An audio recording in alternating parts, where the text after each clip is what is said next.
we have to first throw out most of what we think we know about grief, because most of what we think we know about grief isn't all that accurate or useful. So if we think that there are certain stages that we're supposed to pass through, and that we're supposed to pass through them in a linear fashion, that we're supposed to go through anger and denial and bargaining and depression and all of that, that is one theory of grief, but it is not the only theory of grief. Hello, and thank you for joining me here on Hope to Recharge podcast, the podcast that's designed to break the stigma around mental health and to create some hope and inspiration and give some practical tips to those that are struggling with mental health, whether it's from personal stories to break the stigma or some advice from professionals in the mental health community. Whether you are struggling with mental health on your own or you know a loved one that is struggling, we are here to support you and to create a community so you know you are not alone. The road to recovery can be difficult and challenging. At Hope to Recharge, we believe that in mental health, together is always better. I'm your host, Matana. Thank you for joining me here today. Today's episode is sponsored by BetterHelp.com. Are you looking for online therapy? Are you stuck at home like everyone else? High stress, high anxiety, worried about the future, trying to navigate everything, have a lot of worries, have a lot of emotional roller coaster rides up and down, just like me. BetterHelp.com is one phone call away, one Zoom call away, one text away. It's an online platform for therapy. It's so perfect for now, for coronavirus, for what people are going through now. We can reach out and get the perfect therapist that meets our needs. Don't wait. Check them out. See if you can find somebody. Don't struggle. They're so affordable. They are so affordable. You're sitting at home. Every therapist is working online now. Reach out and get help you need. If you are struggling, don't struggle in silence. I am so grateful that they are giving us 10% off the first month so you can get affordable access to therapy. Go to betterhelp.com/hope to recharge. betterhelp.com/hope to recharge. Start your wellness, get help, get support you need. Hello, everybody. Thank you for joining me here again on another episode to discover grief, understand grief, go through grief, get tips on grief, get hope that grief gets better and life gets better and there's something to live for even though we experience a tremendous loss. Today, I'm very grateful for our guest, Krista St. Germain. She herself lost her husband. We're going to be discussing her story in this episode. Part of her finding meaning and moving forward, she decided to give a gift to the world and share her journey along with tips and a lot of how-tos and how-don'ts, just inspiration, guidance with that moms and wives go through when they lose a husband. She has the Widow Mom podcast, fantastic podcast for anybody that lost their husband. I highly recommend it. Highly, highly recommend it. And today we're going to deep dive into what she felt she needed after she lost her husband and how she created this gift for the world so other women, other moms that lose their spouse can get a little comfort by her journey and by what she created. She's a certified life coach and she coaches moms and wives that lost their husband. Thank you for joining me here on this conversation. These conversations are hard. Last week we had Malki Hirsch. Next week we're going to have the second half of Malki Hirsch. We got such a response from this episode. So many women are struggling with recovery from grief, and Malki gave so much hope to so many people out there. I'm so grateful.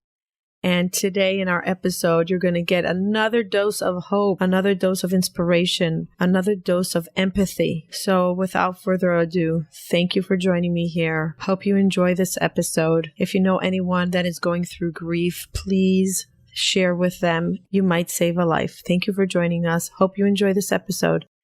Hi, Krista. Thank you for joining me here today. Thank you so much for having me. I'm so excited. I'm grateful because these conversations can be really heavy. Mental illness in general is heavy, but I like giving a lot of hope in my episodes. But I've realized that when I've been recording, I've been doing a month plus on grief. And what I've been realizing is that because I don't know grief, it is a very hard topic for me to give hope on. And I've been realizing that it's like pulling teeth for me to get through it, because I'm like, I have to process all this pain now. So with mental illness, I know what it's like. So I can give hope. I can give inspiration. I could say, okay, I've been there, but how can I cheer someone on when I have no idea what I'm talking about, because I didn't really experience it firsthand, thank God. But that's why I'm so grateful for you, for someone that went through it, and you're going to share your story, and you created meaning and you created hope, and you're a breath of fresh air for me to see that grief is not something that ends your life, because sometimes it really feels that way. Yeah, it's so interesting, your perspective, because grief is what I do all day long. And I see so much hope in it that it's almost even hard for me to imagine the perspective of someone who doesn't do it all day long. So it's really fascinating. So we'll see how your perspective changes maybe at the end. Yeah. And the reason why I decided to devote so much time for grief, because in March, before the pandemic started, I said this in almost every episode on grief. I want to say it again. I went to Celine Dion concert, and it was on courage. And when she started singing her song on courage and speaking to her late husband that passed away, and how courage needs to walk her through her pain and to continue showing up, I came home and I'm like, if someone close dies in my surrounding, I'm never going to be able to survive. And and I started going deep diving into grief and how people survive grief. And I was like reading all the books, and I joined online groups, and my friends were like, why are you doing this? You didn't lose anybody. I said, because I'm afraid that I know what mental illness is like, and I know what pain is like, and I know what sadness is like. And if I ever need to go back to that depression state that I was, and I know that grief is worse, because losing someone that you love is like the worst thing, the worst thing. If my pain will go any stronger than depression, I don't know how I'm going to survive. So I had to get myself educated in grief, and to take my anxiety and say, you know what? There are people that survived it. And not only did they survive it, they took it to another level of life. It's not the same. It's different, but there's life after death. And 100%. There's actually happiness after death, not just life, right? Wow. There's happiness after death. Do you know, we can talk about it, but one of the things that most fascinated me to learn after my husband died was about post-traumatic growth, right? The idea that you could not just bounce back to where you were before, but you could move forward, you could bounce forward, you could use whatever your life experience was as, a way to improve your life. And grief fits in there too. I know. And I do say it to my listeners and people that come to me and ask me about my past. I say, listen, I'm grateful for my past, because I would never be where I am today with my emotional awareness and my emotional stability and my health if I didn't go through the pain I went through. I wouldn't be able to see it. I wouldn't be able to see it. And gratitude is so much bigger once you went through pain. So you live life on a different level of joy after you experience sadness. But should I say that I would wish to go through it again? Never. Like, I don't want to go through pain in order to see joy and growth and happiness. But that's the way it is. Unfortunately, that's the way it is. Right. Yeah. Pain is just part of the human experience. We're going to go through it. So we might as well choose to create intentionally as we do, right? Yeah. It's a choice. Yeah. It's really a choice, right? Yeah.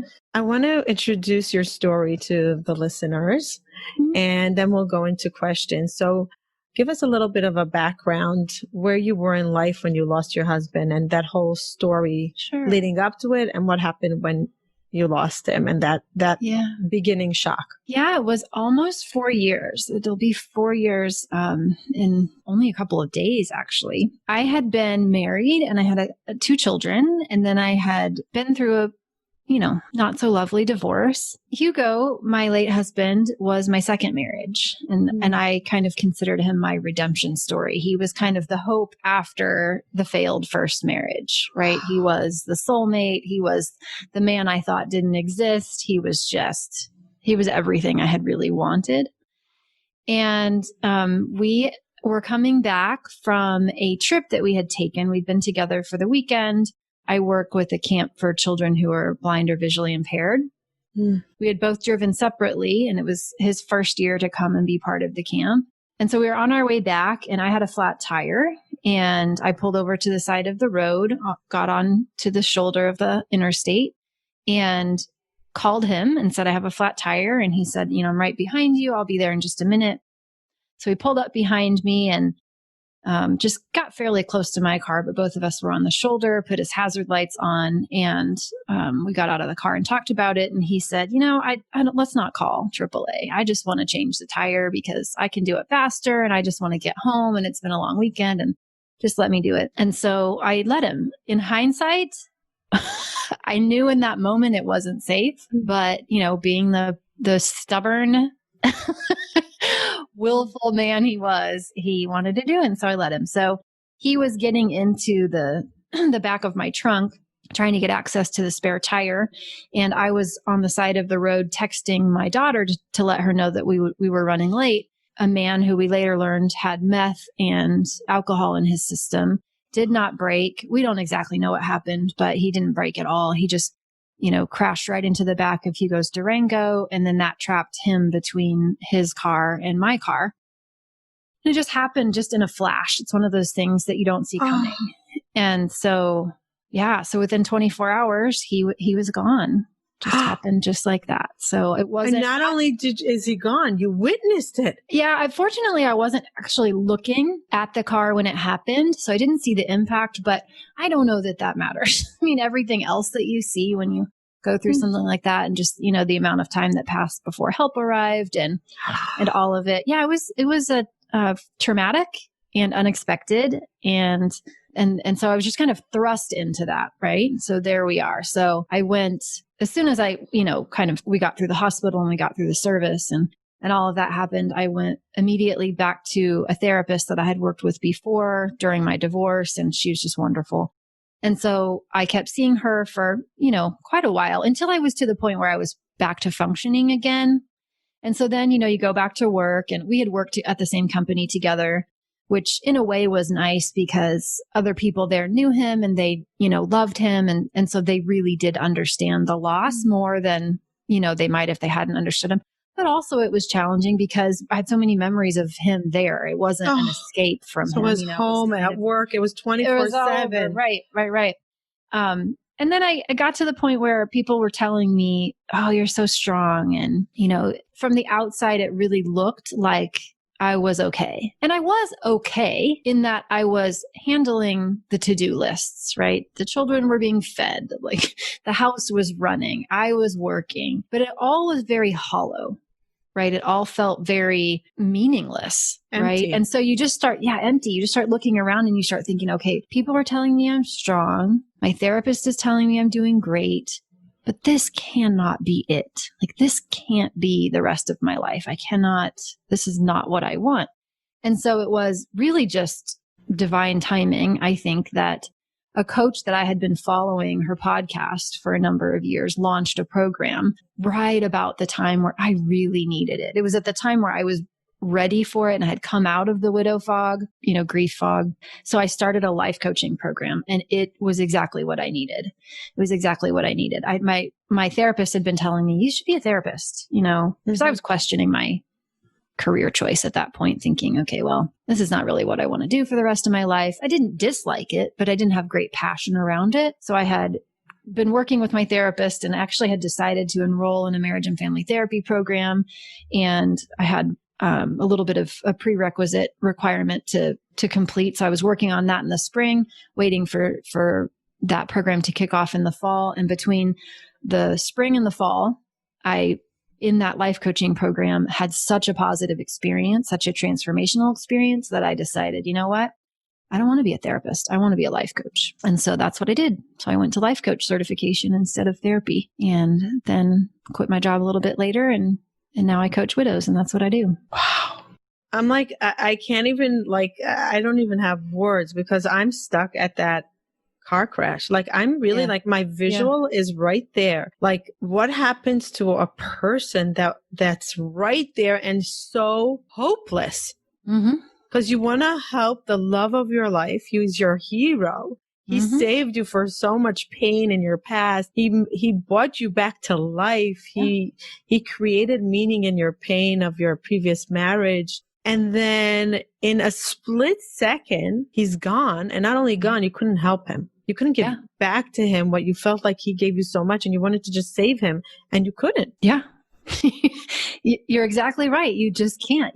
There are things you can control in life, and there are things you can't. And that was one that I couldn't. But how do you not go into like this state of shock and numbness and say, like, so you talk about, but you went back to therapy, you went back to work. I don't even know how long was it from when he passed to you be able to actually have something in your brain that's not grief, like that's actually productive? Well, and so that's a really interesting question. And I would love to talk more about that because I might be defining grief differently than you do. But so for sure in the beginning, I was quite numb. And I think that's a protective mechanism that is a blessing when you're in that place. If we were to actually just be able to experience all the emotion that comes with a loss like that, it would be too much. And so I think it's actually a gift that it does kind of start out often numb, and then it kind of gradually comes in more progressive waves. That's how it happened for me. It took me about 6 weeks to go back to work. That's fast. Yeah. No? I've talked, you'd be amazed. I've talked to women who've gone back literally the next week. So, oh, wow. So I felt okay about it at that time. I felt ready to go back. We had planned a vacation to Mexico 2 weeks after he died. We were going to be taking our kids to Mexico, and we had bought a property down there, like a timeshare, and so we did end up taking that trip. My dad went with me, and we took the kids. And so I do remember some of that trip, but it's very vague. The August was very vague when I think back. Wow. Yeah. Wow. And you talk about the different, like that grief comes in stages, and that numbness is a protective shield from feeling everything. I want to talk about that a little bit. And a lot of people say like grief is so different for everyone, but how do we know while we're walking through it that we're doing it in the most healthy way, that we don't have like an emotional breakdown that will set us back and not move forward? Yeah.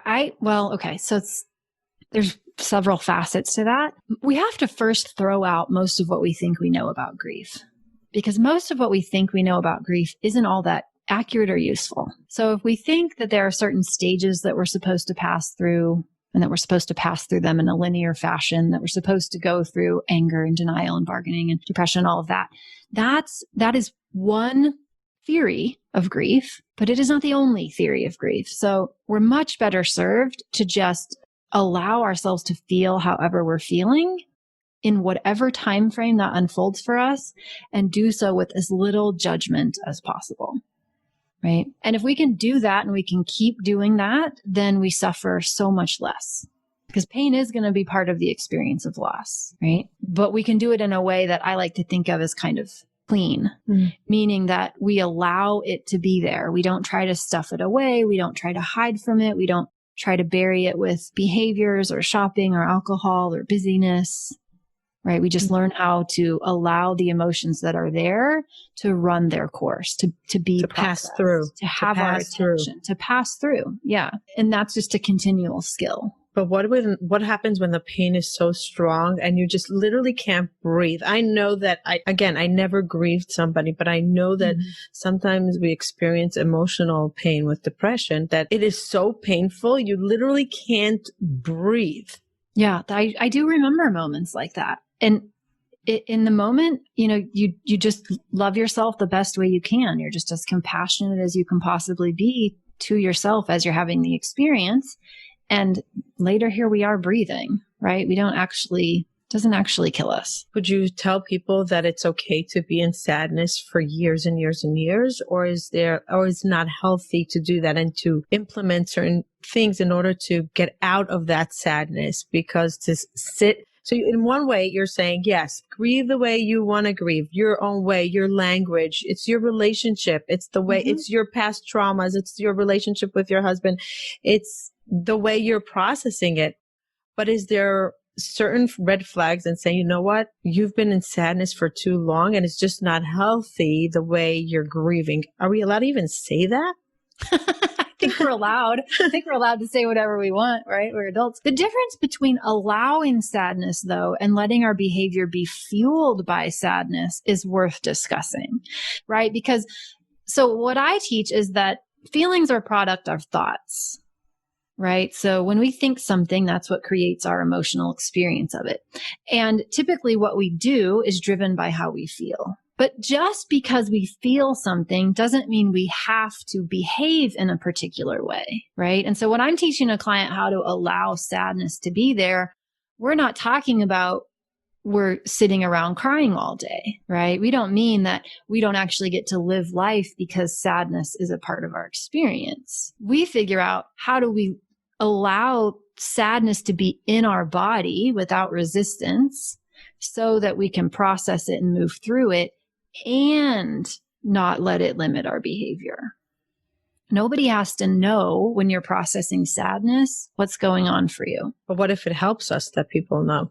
Oh, absolutely, if it helps. But right, like sometimes people will say, well, I don't have time to process my feelings. You know, I'm too busy to process my feelings, or my kids are around and I can't process my feelings. And that to me indicates that we need to work on what it actually means to process feelings, right? You can be doing anything and be telling yourself, this is sadness. I'm feeling sad right now. I'm processing sadness. I can handle this sadness. I'm open to this sadness, right?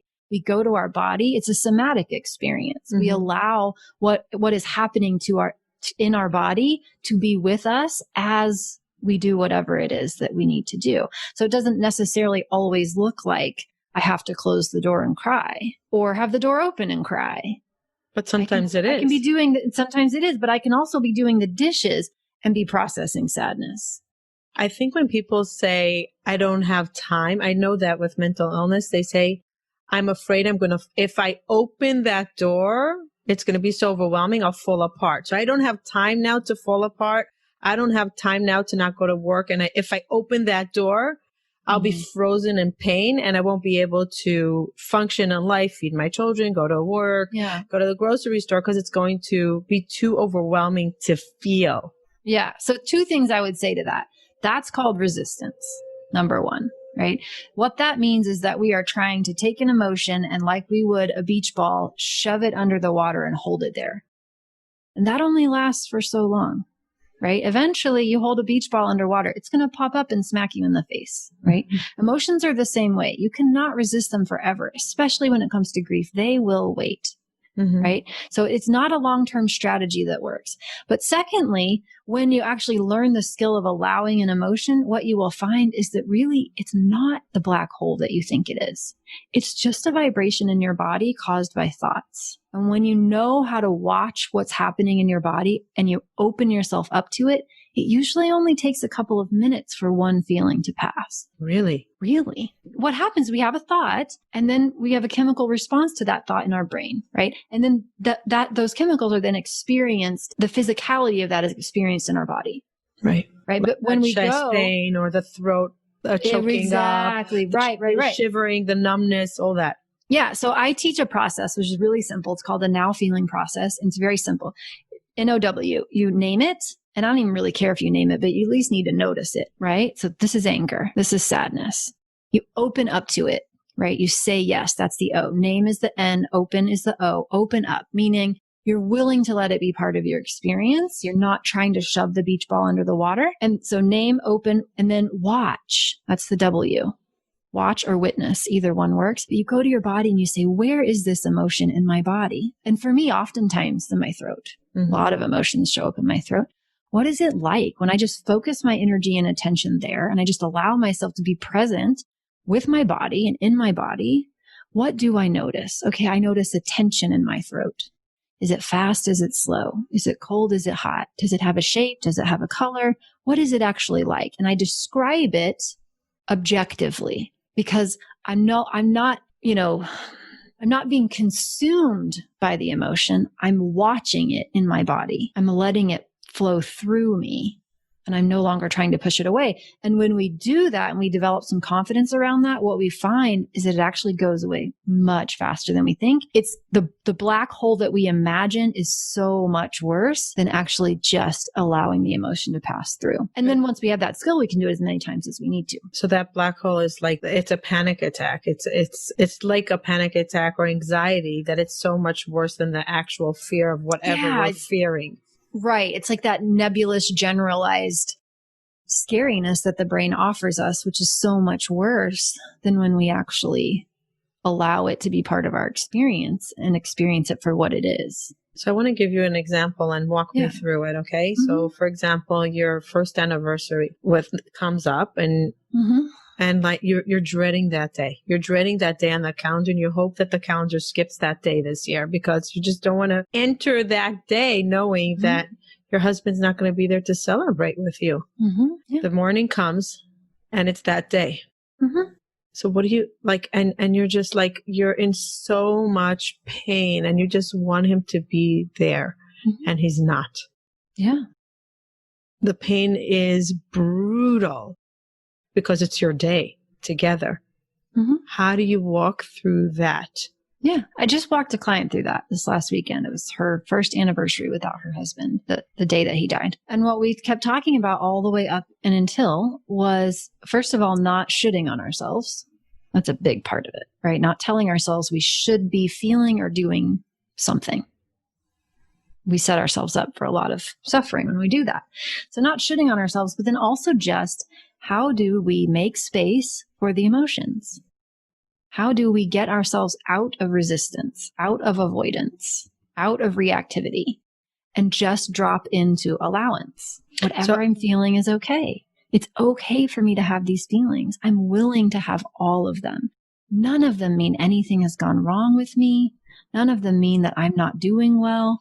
All of these emotions can be part of my experience. That's it. So a lot of it is judgment, do you think? That people have hard judgment on themselves? Huge. They should be somewhere other than they are. They shouldn't be feeling the way that they feel.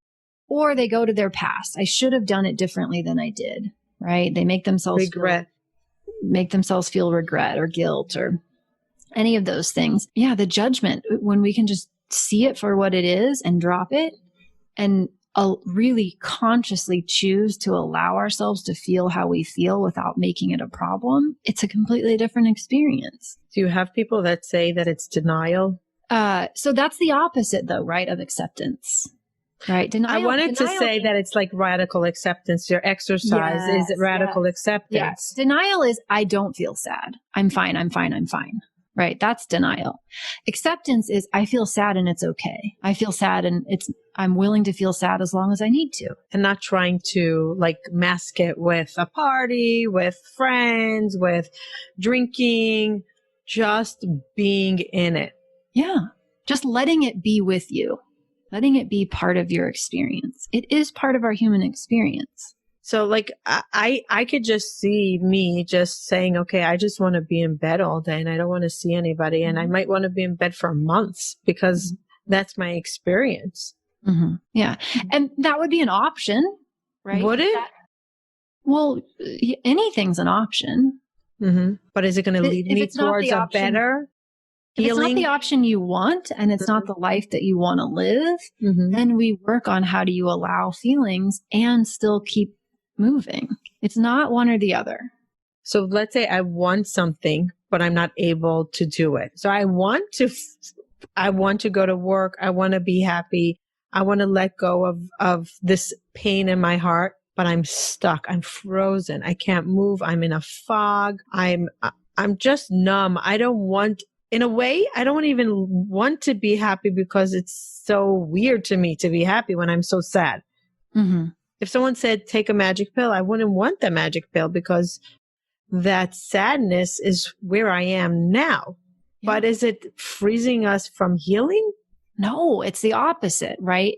When we don't allow the feelings that we have. So all of it's caused by thoughts, right? So we have to understand that first. Whatever we're feeling is a product of how we're thinking. So we can always, going forward, train our brain to think in ways that are different than we're currently thinking. And that's really important to know, right? Right. We have the ability to do that. But whatever it is we're already feeling because of what we've already thought, it is what's real for us. And to try to get away from it, to try to minimize it, to not give it its due, will not take us forward. That will hold us back. And you're saying, and if that's where you want to be, that's okay. 100%. It's where you are. Mm-hmm. Might as well want to be where you are. I think what you're basically saying is take away judgment, take away what the world says to do, take away all the noises, all your past beliefs in the way you want to show up in the world, and just show up in the world the way you are right now. And let that feeling lead you. Yeah, decide how you want to, knowing how you're feeling, decide how you want to think about where you are. Decide how you want to think about what you feel, right?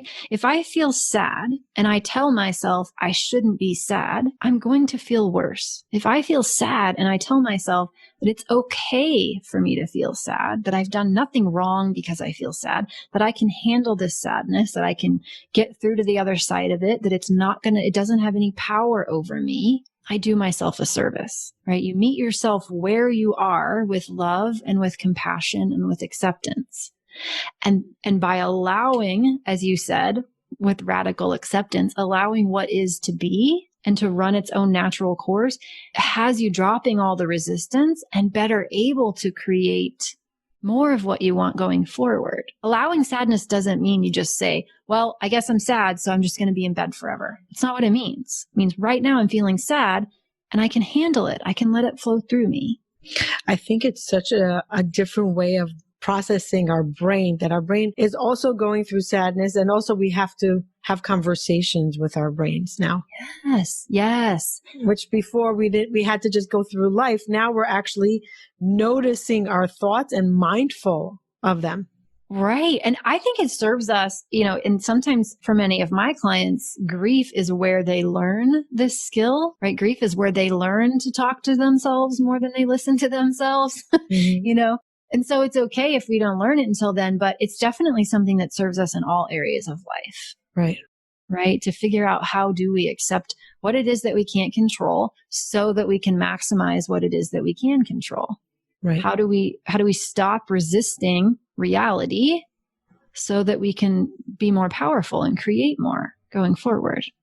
Because I could spend all of my time and energy thinking about how awful that loss was and how much I miss him and what I lost and what we lost. I could do that. And I've given myself permission when it has felt appropriate for me to do that.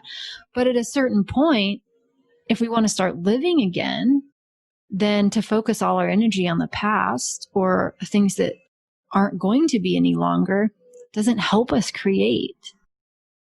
Right? It puts us a victim to what's happened in the past. Yeah. And that's not how we go forward.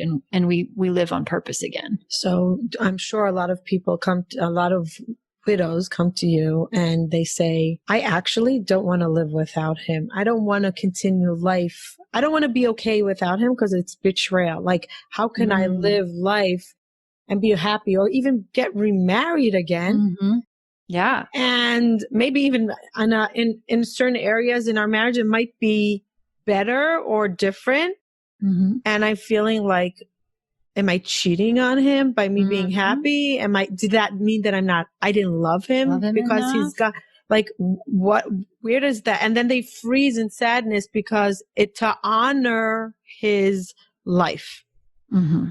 Yeah, I do a lot of coaching on topics like that because you're right. It is very common that we think those things. So we need to look at that, right? We need to look at what seems like it is an objective truth is mostly just an interpretation. It's just a story that we have, right? So if I'm not sad for long enough, then I didn't love him. Well, is that really true? We have to look at that, right? Is that really useful to think of it that way? Is it possible?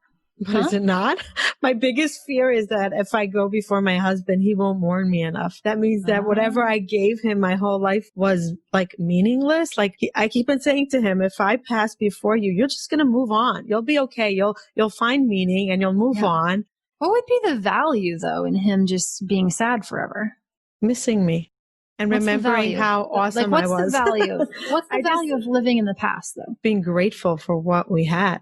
But we can do that going forward. See, the foundational error there is that those two things can't coexist. Do you have, how many children? You said 5 children? Yes. When you had the second child, did you love the first one less? No. No. And then you had the third and the fourth and the fifth, right? We humans have such a capacity to love. It's not limited. It's different. It is different, but we can have so much love, and our love for one person does not diminish our love for another. Right? And that's a huge part that I want my listeners to hear, because I hear this over and over. I remember a few years ago, one of my friends lost her husband to cancer, and she got remarried, and he was a lovely guy. Her kids were old, getting to marriage age. And she's like, listen, he's never going to replace what I had. Yeah. He's never going to, and we know that in our marriage, that he's not replacing. It's different. And I'm still going to miss my first husband. And there's going to be still parts of me that he'll never understand. But that's my sacred part with him. And I don't need to share it with a second one. She's my age. And she went on with life, and she has her moments of extreme sadness, but also moments of extreme joy. Yeah. That she was able to evolve even though she lost her husband. Yeah. And I think that's the way of it, right? Is we don't move on, we move forward with, right? We take all of those past life experiences and, grief or the loss of something or someone that we loved is just part of that. It's just something that we weave into, the fabric of who we are and of our lives. And there's space for all of it if we allow it to be there. And I think part of accepting that it's different and not the same and not replacement is one of the biggest cures. Because if we're trying to fit it into the same place, it's always not going to feel right. Yeah. Right. Yeah. And why would we do that? Why do we want to diminish what we had or try to make something new fit into the same box of what we had when we can just make space for both? We can carry with us all the memories. We can be grateful for what was. We can even still be sad for what we lost and move forward. Yes. It's not one or the other. They can coexist. Totally. It's like I agree with you. And I tell people this, if you could take away my ability to miss Hugo, I would not want you to. Right. I'm grateful that I have the ability to miss him. I actually enjoy missing him. It feels appropriate and good to me. It feels love. It feels like love. And we had something great. And so when I lost it, it was a great loss. I don't want that to be diminished. Right? Love that. But that doesn't have to mean anything about my ability to be happy in the moment, anything about my ability to move forward and have new relationships. It's just, we just bring it with us. And it's all part of processing it properly versus resistance that you speak of. Yeah. And I would say, as opposed to properly, my word would be usefully. Usefully. Okay. Right? Like let's do it in a way that is most useful to the life that we want. As opposed to thinking about it as right, wrong, good, bad, let's think about it as what is in service of the life that I want to create. Do you feel that the pain, the actual, that loss pain from the first month or two shifts, or it just comes in waves? Sometimes it could be really strong and something could be less. Does that first emptiness shift a little bit? For me, it has shifted.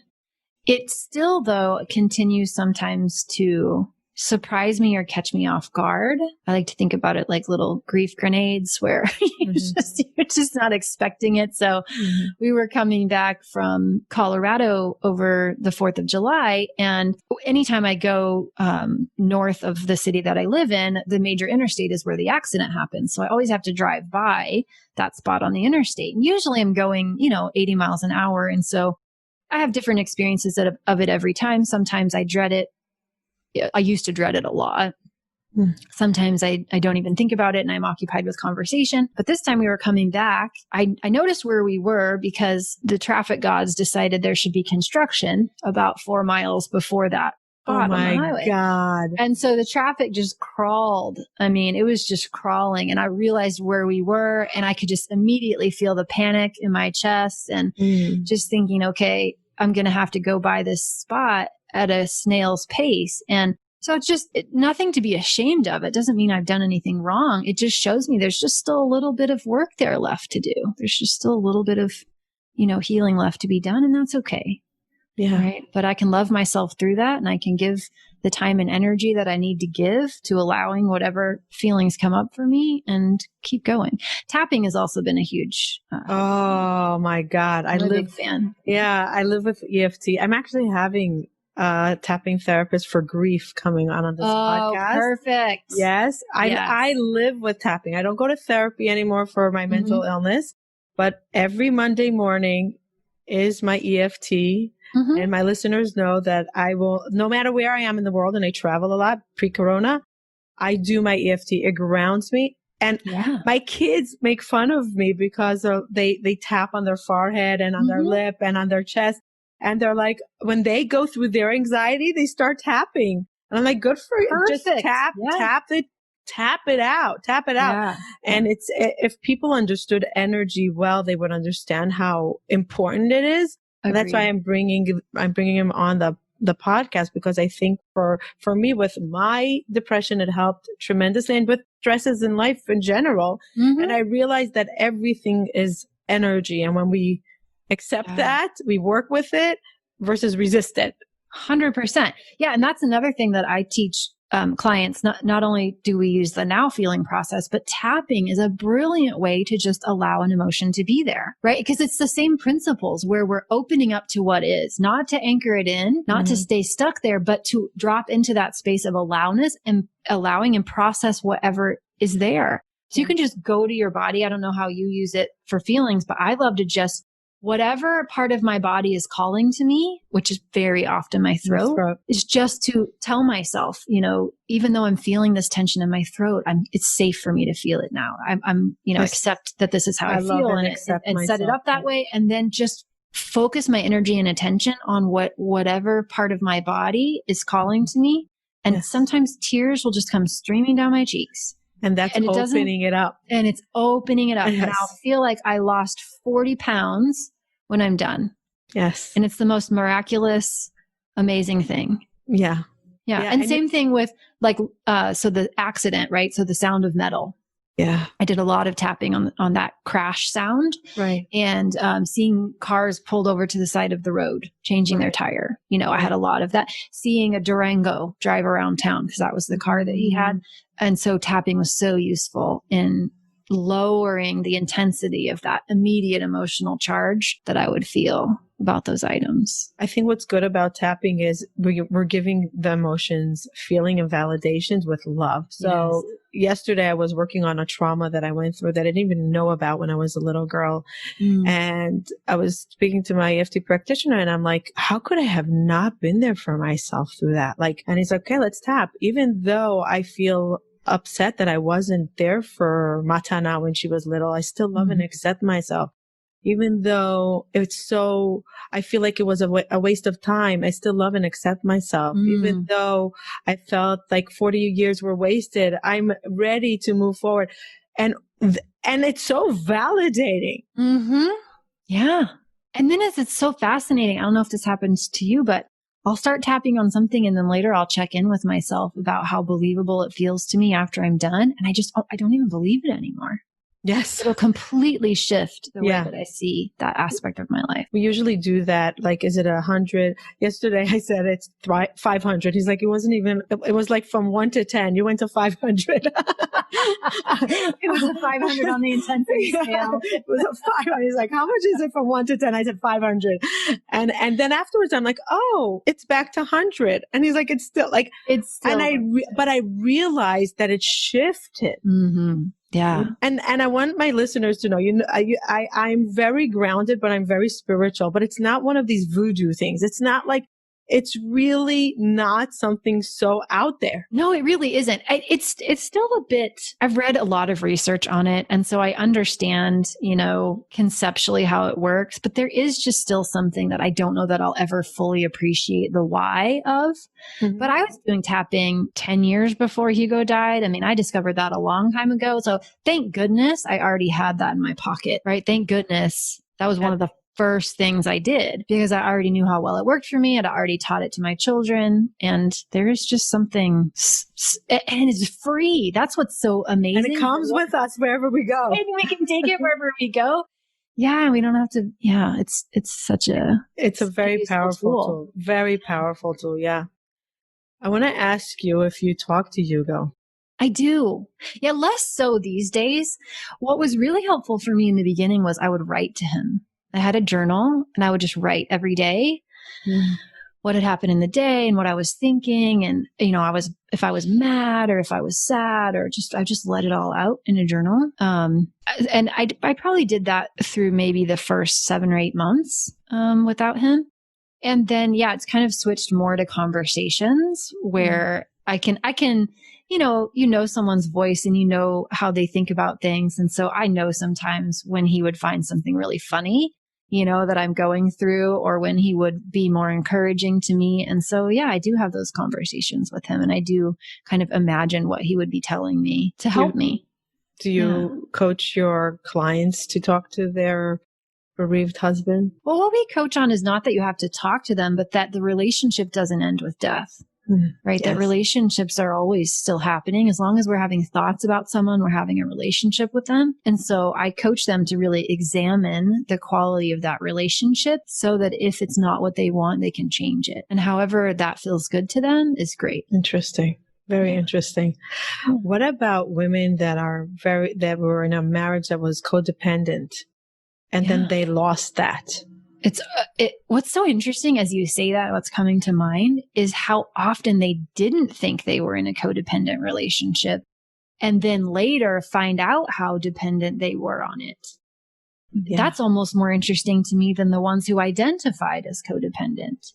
Right. But it's really the same problem and the same solution, which is just what we're thinking about ourselves and how much power we do or don't think we have, right? So if we think that our emotional needs are met by someone outside of us, we'll always be searching for someone to be a particular way so that we can feel how we want to feel.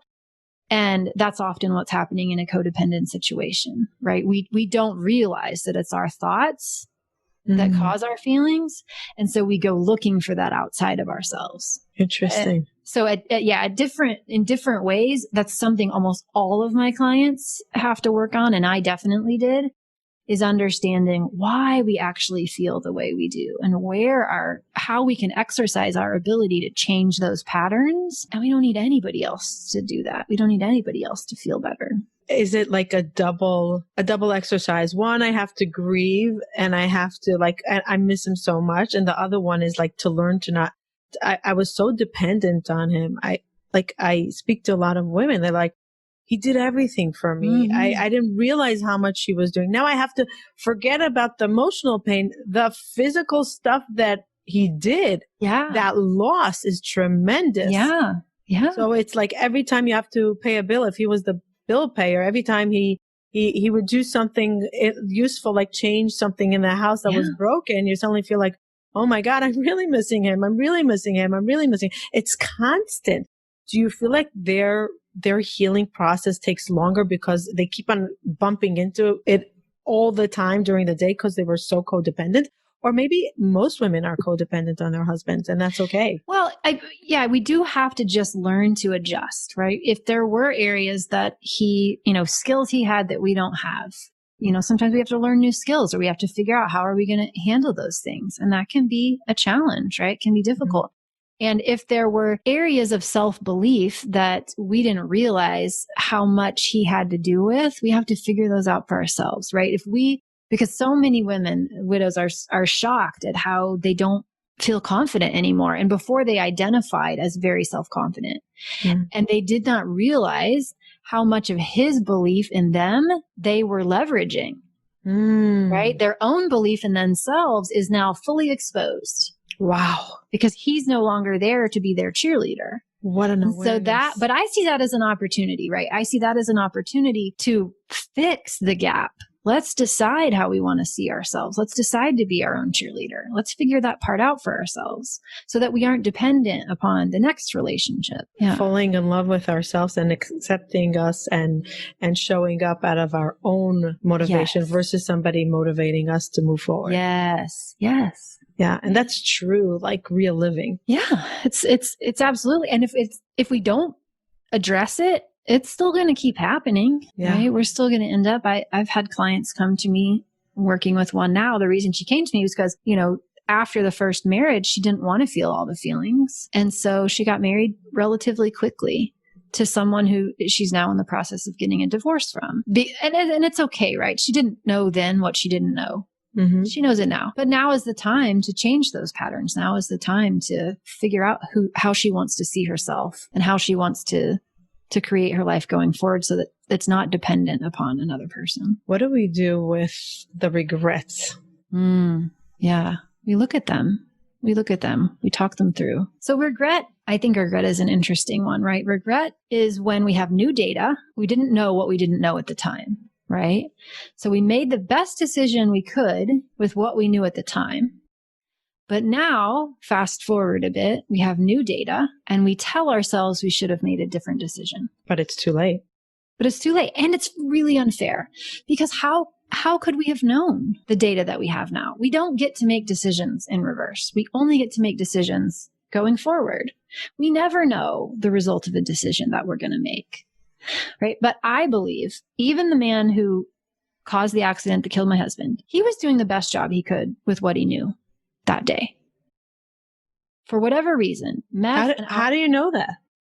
Because I believe that all humans are. I believe that even when we later look back and wish we had done it differently, that in the moment, none of us wake up thinking, you know what, today I just want to suck at life. That's what Brene Brown says, right? Yeah. Courage is believing that everybody's doing the best they can. We're all doing the best we can. So for him on a Sunday afternoon, meth and alcohol and a car were, for whatever reason, the best he knew how to do at the time. Is it to my standards? No. Do I wish it were so? No. But do I believe he meant harm and tried to mess up my life? No, right? So can we extend that same courtesy to ourselves? Can we just decide that whatever it is we did back then was the best we could with what we knew? I think we can. Wow. Did you forgive the driver? Yes, I did. For yourself. For me. Yeah, for yourself. And that's a big process probably, right? Huge process. Yeah, it wasn't the easiest thing. It was about a year after the accident that we actually had the sentencing. And, that's what I did. I told him. You spoke to him face to face? Yeah. And at the sentencing, there was a chance. In retrospect, I don't think we were supposed to talk to him. I think we were just supposed to talk to the judge, but I didn't know that. And so I had written a letter. And so I just stood up and I read it. And I just told him, I forgive you. Like I wanted him to know what he had done, but to not let it define his life, not let it be the definition of who he was. And I wanted him to know that I didn't hold him. And I'm not going to invite him over for dinner, right? It's boundaries. You can have your boundaries, right? I'm not interested in having a relationship with him in the physical sense, but I'm also not interested in holding on to anger and hate for myself. And I don't think that it serves anybody. So yeah, it's my personal choice. And I don't think of it as a moral obligation. I think if we don't want to hold on to anger and hate, then forgiveness is the way. Yeah. And you gifted him a chance to do better and try harder. That's what I hope, right? That's what I hope, is that he really just sees that he was doing the best job he could with what he knew. And that doesn't have to be the definition of who he is. That's just one part of his life, right? And to go forward and to really think about, can you live also for my husband? Can you put some good in the world? Wow. That is so powerful. Yeah, thanks. It's so freeing for you, and you really gifted it to him because you have every right to not want to look at him but in a way, you're basically saying you're part of the divine plan, that you were put into this picture for me to go through this. Mm-hmm. As you said, do I want it? No. Did I choose it? No. Is it awful? Yes. Do I know the why? No. But I'm going to choose how to react in this situation. And that if we could just do that in every little instance in life, Every little moment where we recognize this is what I can't control. Who do I want to be? This is what I can't control. Who do I want to be? Yes. That's it, right? We don't argue with what we can't control. We accept it, but we still decide. And who do I want to be? And that's how we leave victim mode. Amen. Right? Yeah. When we look it in the eye and we're like, we choose. And it's not fake positivity, and it's not fake gratitude, and it's not fake. We're choosing, and it's still painful. It's still hard sometimes. Yes. But we're choosing for ourselves to process it differently, to make the outcome different. Yes, we can live with hate with him for the rest of our life and wish evil on him, but is that going to bring me any good? Yeah. Is that in service of the life that I want to live? Right. No, it's not. Right. It's not. I could talk to you all day. Yeah. So it's been fascinating. And I have two more questions. One that I ask everyone. I have a bunch. Let me think for a second which one I want to ask the most. I've got 3 minutes unless we right. No, we do have later. Right. We do have 3 minutes. So what I want to ask as a tip for someone that didn't lose their husband, I want you to come from the other side. Give me a tip as somebody that's still happily married. Thank God to my husband.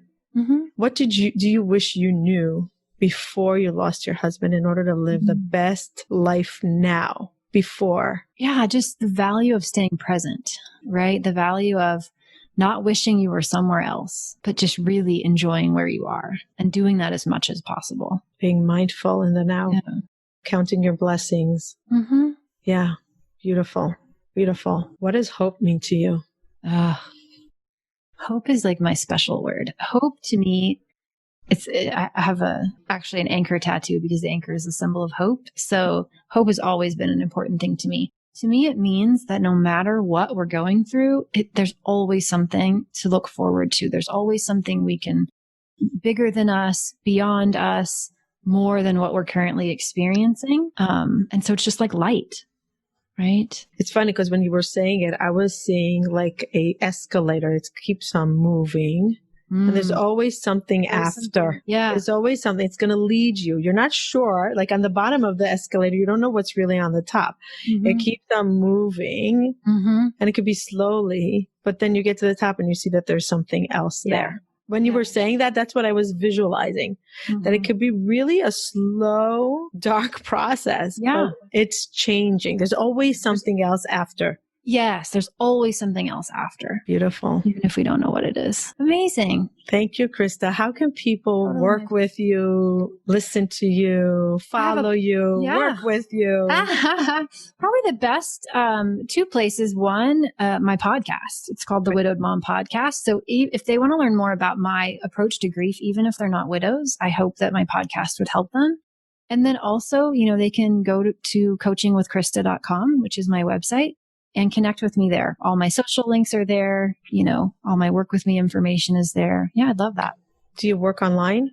I do. All of my work is on Zoom. So I work with clients all over the country. So Corona didn't affect you? Oh, no, my goodness. No, lots of women still grieving. Yep. Okay. And when they work with you, I'm sure you get this all the time because I get it. Like, how long will I work with you? How long would this be? Depends. If a woman is a widowed mom, I have a 6-month group program. It's a small group, all widows, all moms. Oh, so they support each other. Oh, it's so supportive. It's magical. Okay. But they're all going through the same, framework. If it's one-on-one, I usually don't work with clients for less than 12 weeks, but that's a little more customizable. But the lion's share of what I do these days is group. But 12 weeks is not a long time at all. No. If you think about therapy and what years and years and years, we can get 12 weeks is short. Yeah. Yeah. And I just interviewed another coach. Who's the coach that you went to? I'm curious to know. Oh, Brooke Castillo. Yes. Oh, yeah. She's the one. Rockstar. She's the one. So the one I interviewed, which I'm not going to share who she is yet because I didn't go live. But yeah, she is. I follow her. I love her podcast. I can't live. Yeah. But, if anybody wants to become a coach, she is the one. Yeah. And I recommend listening to her podcast. Okay. We got to go. Okay. But we got to go. Thank you. Totally, Krista. Thank you so much. Check Krista out. Share this episode and be inspired. Be inspired to move past grief. Thank you. Thank you for joining us. Bye till next time. Bye-bye. Grief is, universally, one of the more powerful, intense emotions. Some people, whether due to trauma or conditions like borderline personality disorder, experience all of their emotions on the more intense end of the spectrum, which can be challenging without some support and guidance. For those who frequently experience emotional dysregulation or emotional sensitivity, there is an online dialectical behavior therapy skills solution. Dialectical behavior therapy skills, or DBT skills, are essentially emotional coping skills. Check out emotionallysensitive.com for more information. They have weekly online psychoeducational DBT skills groups attended by students around the globe and co-facilitated by a licensed DBT-trained therapist and a DBT-trained certified life coach who is in recovery from borderline personality disorder herself. Please visit emotionallysensitive.com to learn more and ask any questions you may have about their next program, which starts on July 27th. Enrollment closes at noon Pacific on Sunday, July 26th. Again, visit us at emotionallysensitive.com, and we hope to have you in class with us very soon. Thank you for joining us and taking the time to listen. I really appreciate it. Please hit the subscribe button so you can hear further episodes. If you are listening to us on iTunes, please leave feedback and ratings below. Let us know if there's any topic that you would like to hear from us in the future. Bye till next time.